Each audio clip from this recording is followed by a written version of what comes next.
నెల్లూరు నగరం ISKCON సెంటర్లోని RNR inter కాలేజ్లో మొదటి సంవత్సరం ఇంటర్ చదువుతున్న విద్యార్థిని అనుమానాస్పద మృతి. వివరాల్లోకి వెళ్తే తిరుపతి జిల్లా సత్యవేడు మండలం రాజంపాలెంకు చెందిన హేమశ్రీ తన బిడ్డను కాలేజీ యాజమాన్యమే చంపేసిందని విద్యార్థిని తల్లిదండ్రుల ఆరోపణలు. విద్యార్థిని తల్లిదండ్రులు రావడంతో కాలేజీ వదిలి పారిపోయిన యాజమాన్యం. విద్యార్థిని మరణం తెలుసుకొని పెద్ద ఎత్తున విద్యార్థిని తల్లిదండ్రులు, బంధువులు కాలేజీ ముందు నిరసన. కాలేజీ ఫర్నిచర్ను ధ్వంసం చేసిన విద్యార్థిని బంధువులు, విద్యార్థి సంఘం నాయకులు తమ బిడ్డను తమకి తెచ్చి ఇవ్వాలంటూ తల్లిదండ్రుల ఆర్తనాదాలు. కన్నీరు పెట్టిస్తున్న విద్యార్థిని తల్లిదండ్రుల ఆవేదన.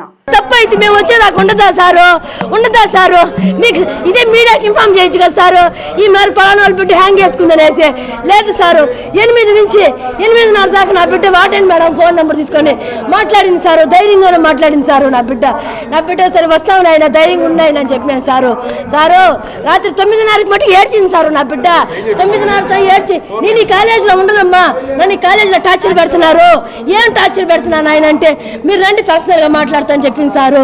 సరే పిల్లకాయలు కదా మావులే కదా ఓ ఇంటి మీద బెంగ పెట్టుకోవచ్చు అనుకున్నాను సారు. నాయన ఇంటి మీద బెంగ పెట్టుకుంటే ఎట్లయినా చదువుకోనైనా నువ్వు మంచి కాలేజీ కదా నాయన అని చెప్పాను నేను సారు. ఇదిగా చేస్తారనుకోలేదు సారు. నా బిడ్డనే అయ్యో నా బిడ్డ నైట్ 9:30కి ఫోన్ చేసింది సారు. ఫోన్ చేసి అని ఏడ్చింది సారు. ఏడ్చి ఒక్క క్షణం కూడా ఈ కాలేజీలో ఉండను అని చెప్పింది సారు. మళ్ళీ మేము తిరిగి ఫోన్ చేస్తే కూడా బిడ్డకాడ ఫోన్ ఇవ్వరు సార్ వాళ్ళు. ఎవరికి ఫోన్ చేసినా కూడా ఫోన్ ఇవ్వరు.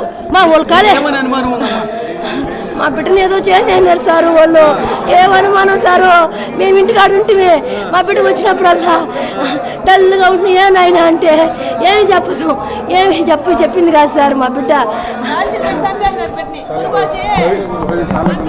మీ కూతురు క్రిటికల్ గా ఉన్నది అని చెప్పి అన్నారు సార్. ఇంకేమి చెప్పలేదు సార్. వచ్చేగలగా అనాథలాగా నా బిడ్డని ఉరేసుకుందని చెప్తున్నారు సారు. నా బిడ్డ టాపర్ సారు. నా బిడ్డ బాగా చదువుతారు సారు. నా బిడ్డ ఉరేసుకోదు సారు. నా బిడ్డని చంపేసే వాళ్ళు కాలేజీ వాళ్ళు ఏదో చేసేసినారు సారు.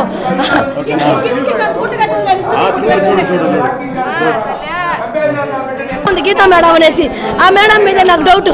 ఆ మేడం ఆడపిల్లకాయల్ని రెస్పెక్ట్ లేకుండా మాట్లాడుతుందంట సారు. ఆ మేడం గురించి మనకు చెప్పింది. ఆ మేడం గురించి మటుకు ఎట్టంటే మాట్లాడుతుందమ్మా మేడం. అర్థం చేసుకోదమ్మా, వాళ్ళు అర్థం చేసుకోరు మమ్మల్ని చెప్పేది అనేసి నన్ను టార్చర్ చేస్తున్నారు. మీరు రండి అని చెప్పింది సారు. 8 గంటలప్పుడు ఫోన్ చేసి నా బిడ్డ బాగా మాట్లాడింది. మాట్లాడి అప్పుడు లాస్ట్లో పెట్టేటప్పుడు ఏడుస్తా పెట్టింది. మీరు రండి అంటే వస్తున్నావు నాయన అని చెప్పినాను సారు.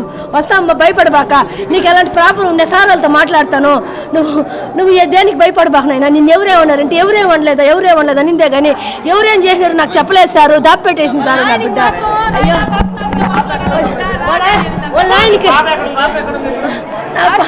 హాస్పిటల్లో ఎలాగ అనాసేవలాగా వేసేస్తున్నారు సారు. 8 నుంచి 8:30 దాకా మాట్లాడింది. వార్డెన్ మేడం కూడా మాట్లాడింది. ఏం మేడం అంటే ఏం లేదు, ఇంటి మీద బెంగ పెట్టుకొని ఏడుస్తుంది మీ పాప, మీరేం వరి ఇవ్వబాకండి, మేము చూసుకుంటామని చూసేసి చంపేసినారు సారు.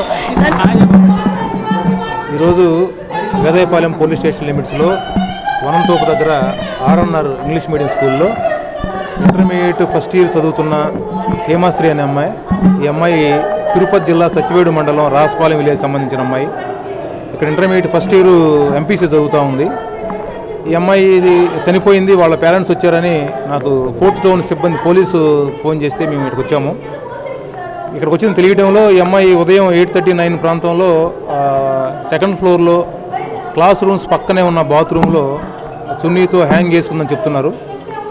తర్వాత వీళ్ళు సిబ్బంది, ఈ హాస్టల్ సిబ్బంది గమనించి వాళ్ళని ఎన్ఎల్ హాస్పిటల్లో జాయిన్ చేశారని చెప్తున్నారు.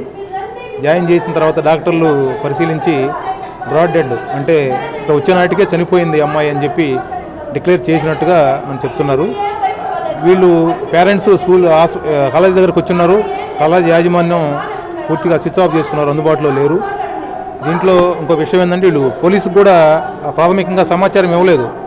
5th టౌన్ పోలీస్కి కనీసం ఇన్ఫర్మేషన్ కూడా లేదు. వీళ్ళు హాస్పిటల్లో జాయిన్ చేసిన తర్వాత వీళ్ళు అబ్స్కాండింగ్ అయిపోయి వెళ్ళిపోయారు. వీళ్ళతో మాట్లాడడానికి కూడా అందుబాటులో ఎవరు లేరు, ఏం జరిగింది తెలుసుకోవడానికి అందుబాటులో లేరు. వాళ్ళ పేరెంట్స్ వచ్చారు. వాళ్ళ పేరెంట్స్ని తీసుకెళ్ళి ఆ అమ్మాయి ఉండే హాస్టల్ రూము, అమ్మాయి ఉరేసుకుంది అని చెప్పబడుతున్న బాత్రూమ్ కూడా చూపించాము వాళ్ళు ఫిజికల్గా. ఇప్పుడు కూడా బ్లాక్ చున్నీ అట్లానే ఉంది. దాన్ని ఫోటోగ్రఫీ వీడియోగ్రఫీ చేయించాము. వీళ్ళు ఇంకా మాకు రిటర్న్గా కంప్లైంట్ ఇవ్వలేదు పేరెంట్స్. కంప్లైంట్ ఇచ్చిన తర్వాత ఫర్దర్ మేము శవ పంచనామా కండక్ట్ చేసి బాడీని పోస్ట్ మార్టం చేసి ఇది ఎట్లా జరిగిందనేది, మరణానికి కారణాలు ఏంటనేది మనకు దర్యాప్తు తెలియవలసింది. ఎవరు లేరండి, లేరు.